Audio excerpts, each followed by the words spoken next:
Olá pessoal, vamos dar continuidade ao nosso curso de instalações elétricas prediais de baixa tensão. Na aula passada abordamos sobre o conceito de eletricidade básica, vimos um pouco sobre a constituição do átomo, que é formado por elétrons, prótons e nêutrons, e também vimos um pouco sobre a lei de Ohm, que representa a resistência, corrente e tensão e potência relacionadas em uma equação. Na aula de hoje iremos abordar um pouco sobre o conceito de circuitos e composições e também sobre condutores. A existência de um circuito elétrico depende inteiramente de dois componentes essenciais, que é a fonte geradora e a fonte receptora. A fonte geradora ela converte energia, por exemplo, do movimento da água, movimento do vento e do calor para energia elétrica e manda essa energia através dos condutores para a fonte receptora. Na fonte receptora temos a outra conversão, que é a conversão da energia elétrica para luz, calor, movimento, como nos motores, entre outros, como som nos aparelhos de som. Na figura à esquerda temos um circuito simples formado por uma pilha, que é a fonte geradora, que transforma energia química em energia elétrica e através dos condutores manda essa energia elétrica da pilha para a lâmpada, que é a fonte receptora, em que a lâmpada faz a conversão da energia elétrica para luz e calor. Na figura da direita temos um circuito mais complexo, que é um projeto de uma casa, em que a fonte geradora é representada pelo quadro de distribuição. Porém, a fonte geradora, na verdade, são as usinas hidrelétricas, usinas nucleares e parques eólicos, por exemplo, que manda essa energia para a residência e da residência são conectadas as cargas, que pode ser o ventilador, o chuveiro elétrico, as lâmpadas, entre outros. Como visto na figura anterior, os circuitos elétricos são representados por símbolos gráficos. Esses símbolos gráficos, que são denominados diagramas elétricos, são formas de facilitar com que o projetista se comunique com o eletricista que vai montar a rede, informando características dos circuitos como a interligação dos condutores e elementos, como também corrente e seções de condutores, como potência deve ser instalada, entre outras características. Esses tipos de diagramas são caracterizados em três, que é o multifilar, o funcional e o unifilar. No diagrama multifilar, os componentes e o circuito elétrico eles são desenhados de forma semelhante aos circuitos reais e os componentes reais. Isso faz com que eles sejam ricos em detalhes, porém, esse tipo de circuito, apesar de ser facilmente entendido pelos eletricistas que irão montar a instalação elétrica, esse tipo de diagrama é bastante complicado para ser desenhado e por isso os projetistas geralmente utilizam outros tipos de diagramas. Aqui podemos ver na imagem à esquerda que facilmente podemos identificar os condutores de nêutron, de fase, o interruptor, o socket da lâmpada, outro interruptor, no caso, outro socket, dutos, entre outros tipos de componentes.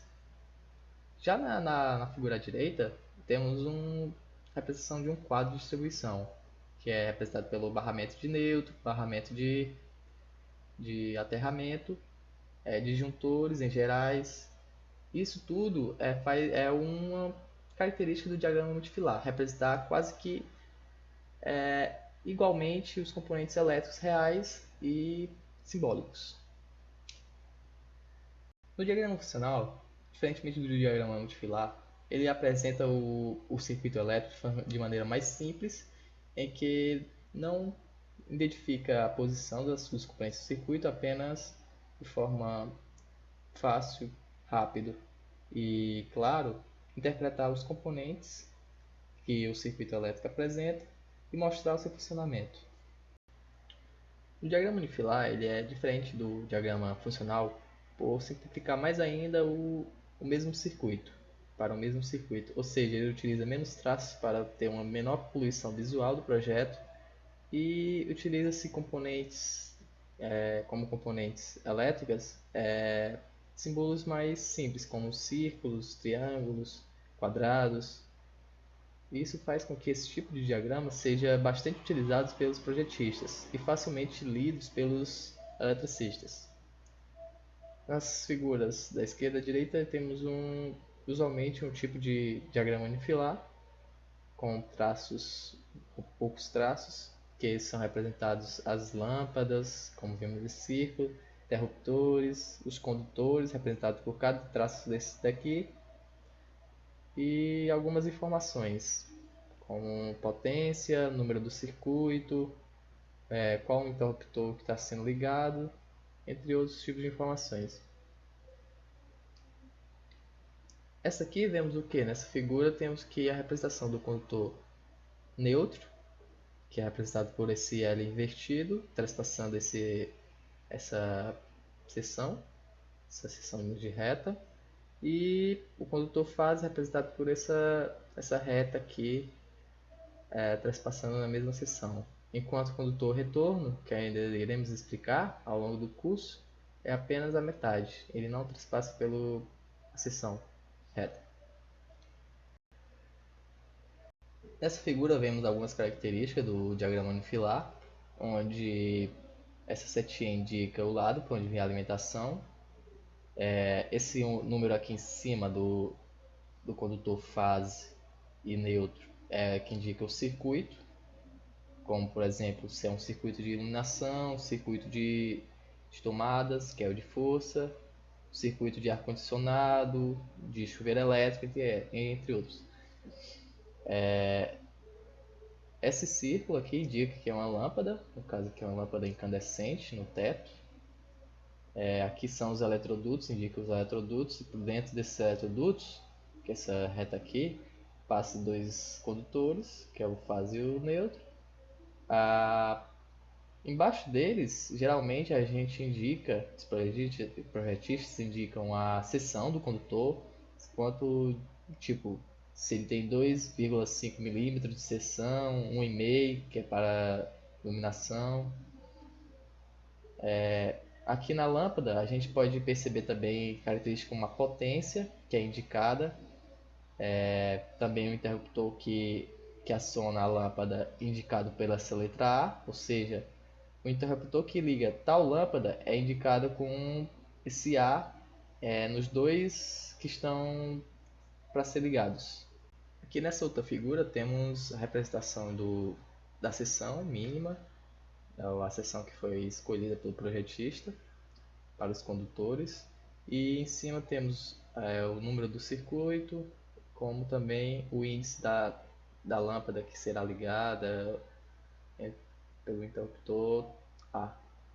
E esse T aqui, esse símbolo de T, é o símbolo do condutor terra. Ele tem essa simbologia. E a sequência dessa representação é definida como primeiro fase, neutro. Sempre você coloca primeiro as fases, depois os neutros, depois os retornos e por último o terra. Sempre nessa sequência: fase, neutro, retorno e terra. Os condutores devem ser construídos de maneira que eles possuam uma resistência mínima, ou seja, alguns materiais possuem uma resistência inerente do material que podem ser consideradas até próximas de zero. O dimensionamento dos condutores em uma rede elétrica é essencial, pois nele a gente pode afirmar o quanto de corrente pode passar por aquele circuito. Por exemplo, se um condutor for mal dimensionado, ele pode acabar aquecendo demais para passar por ele uma grande corrente e acabar se partindo. E quando a gente superdimensiona esses tipos de condutores, escolhendo uma seção maior para pequenas correntes, a gente pode estar gastando mais material e causando assim uma perca de energia maior por conta da seção desses materiais. Quanto maior essa seção, maior a resistência desses fios, e assim teríamos um gasto de material e gasto de energia. O superdimensionamento é então também um problema.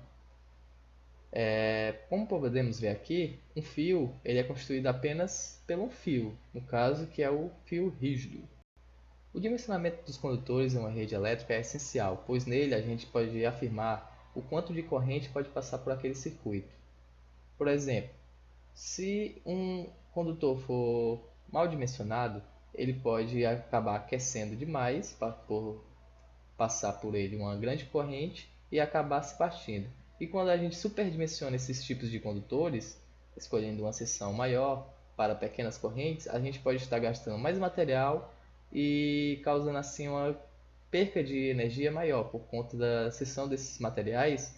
Quanto maior essa seção, maior a resistência desses fios, e assim teríamos um gasto de material e gasto de energia. O superdimensionamento é então também um problema. Como podemos ver aqui, um fio ele é constituído apenas por um fio, no caso que é o fio rígido. O dimensionamento dos condutores em uma rede elétrica é essencial, pois nele a gente pode afirmar o quanto de corrente pode passar por aquele circuito. Por exemplo, se um condutor for mal dimensionado, ele pode acabar aquecendo demais para passar por ele uma grande corrente e acabar se partindo. E quando a gente superdimensiona esses tipos de condutores, escolhendo uma seção maior para pequenas correntes, a gente pode estar gastando mais material e causando assim uma perca de energia maior por conta da seção desses materiais. Quanto maior essa seção, maior a resistência desses fios, e assim teríamos um gasto de material e gasto de energia. O superdimensionamento é então também um problema. Os condutores encontrados nas residências em gerais geralmente são dois tipos, que é o fio rígido, como vemos na figura inferior esquerda. O fio rígido é representado pelo cabo preto, da isolação preta, que é composto apenas por um fio, enquanto no cabo, pela isolação verde, como vemos, temos a composição de vários fios, e ele apresenta uma boa flexibilidade. Na figura direita temos também cabo que é composto por vários outros cabos, que é um cabo múltiplo, enquanto o cabo com isolação verde é um cabo simples. Esse cabo da direita, da figura direita, com vários outros cabos menores, é considerado como cabo múltiplo. O dimensionamento dos condutores é feito pelos projetistas, que calculam a corrente que irá passar por cada condutor e assim define a seção que irá ser comprada para a instalação elétrica. Porém, a seção desses condutores deve ter uma seção mínima, que é estabelecida pela norma brasileira 5410, que estabelece padrões de segurança, procedimentos de segurança para instalações elétricas de baixa tensão. Essa norma define como seção mínima para circuitos de iluminação 1,5 mm² para o cobre e 16 mm² para o alumínio. A diferença desse tamanho, dessa diferença de seção, é por conta que o cobre tem uma resistividade menor do que o alumínio, ou seja, a resistência à corrente do cobre é menor, fazendo com que essa seção mínima, essa seção seja menor do que a seção do alumínio. Porém, o alumínio ele possui um peso menor e também um custo menor de fabricação, de compra, no caso, no mercado. Por isso, são usados em redes de transmissão.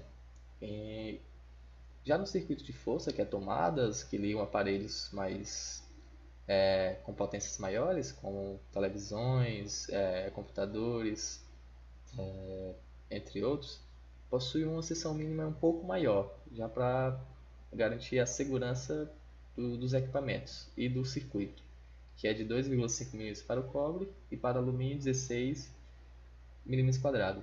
Nas residências a gente vai utilizar mais o material de cobre, por ser um material mais flexível e possui uma resistividade menor, porém um pouco mais caro.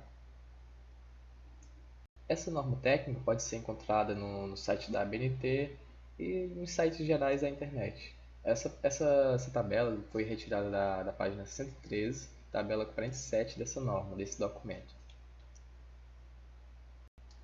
O dimensionamento dos condutores deve ser feito pelo projetista de tal forma que, através de cálculos do dimensionamento das cargas, o projetista define a seção mínima do condutor fase, neutro e o de proteção.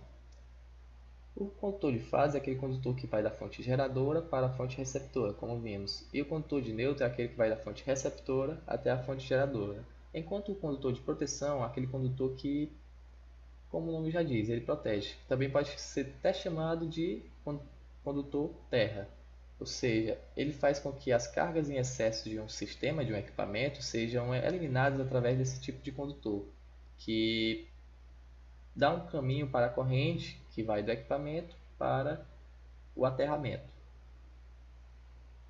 A seção mínima do condutor fase deve ser iguais para o neutro e proteção quando ele tem uma seção de 1,5 mm² a 16 mm², enquanto para diferentes seções, condutor fase, neutro e proteção, eles diferem da seção, até para evitar um pouco o superdimensionamento desses condutores.